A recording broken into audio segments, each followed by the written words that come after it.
China ছোট প্রযুক্তির mini power tiller. এটি সাধারণত ছোট জমি চাষাবাদ ও আগাছা দমনে ব্যবহৃত হয়। এই প্রযুক্তি বাংলাদেশের কৃষি খাতে এনে দিয়েছে আধুনিকতার ছোঁয়া।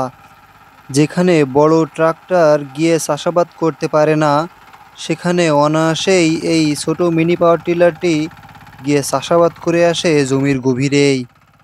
বিশেষ এই সুবিধার কারণে যন্ত্রটি জনপ্রিয়তা পেয়েছে আকাশচুম্বী। দিন দিন বাড়ছে যেন এর ব্যবহার। ওই হাত বাম হাত উঁচু করলে হবে ভাই, ডাইন হাত উঁচু করতে হবে। এই পাশে উঁচু করো, বাম পাশ ভর দাও। হ্যাঁ, হ্যাঁ, শুধু বাম হাত মুহূর্তের উঁচু মধ্যেই খুলে ফেলা যায় চাকা। চাকার জায়গায় লাগানো হয় ফাল। খুব অল্প সময়েই এই কাজটি করা যায়। এই যন্ত্রের এত সহজ ব্যবহারের কারণেই হয়তো যন্ত্রটার জনপ্রিয়তা বাড়িয়ে দিয়েছে দ্বিগুণ। তখন রিসিভ হয়নি। প্রযুক্তি ছোট হলেও কথায় বলে ছোট মরিচের ঝাল বেশি। একদিনে চাষাবাদ করা যায় 10 থেকে 15 বিঘা জমি।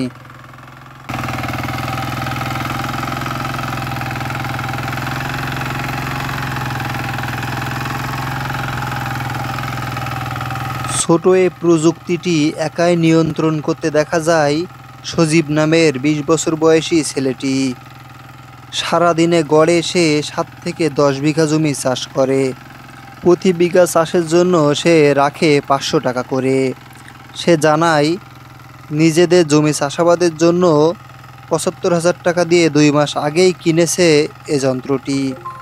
2 মাস আগে যন্ত্রটি কেনার পর থেকে নিজেদের জমি চাষাবাদের পাশাপাশি সে অন্যের জমিও চাষাবাদ করছে। সে জানায়, 2 মাসে একটা দিনও সে বসে নেই। প্রতিটা দিনই সে 5 থেকে 7 বিঘি করে জমি চাষাবাদ করছে।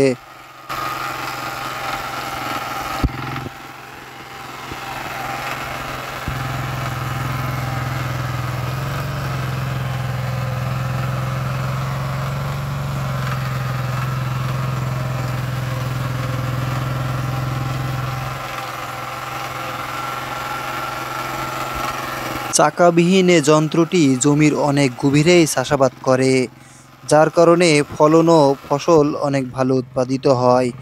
মাটির অনেক গভীরে চাষাবাদ করার কারণে কৃষকেরও এর প্রতি আগ্রহটা অনেক বেশি।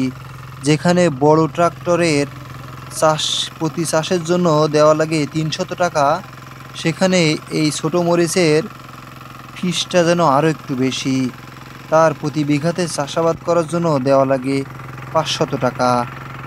এরপরও এই প্রযুক্তি দিয়ে চাষাবাদের জন্য মানুষের আগ্রহের জন্য শেষ নেই। ব্যক্তিগত প্রয়োজনে কেনা এই যন্ত্রটি এখন রূপ নিয়েছে বাণিজ্যিক যন্ত্রে। ভুট্টা ক্ষেত ও আম বাগান, কুল বাগান, লেবু বাগান চাষ করাই হচ্ছে এর প্রধান কাজ। এখন যে চাষটি আপনারা দেখছেন, এটি একটি মাল্টা লেবুর বাগান। আপনারাও চাইলে বাণিজ্যিকভাবে এই প্রযুক্তির ব্যবহার করতে পারেন।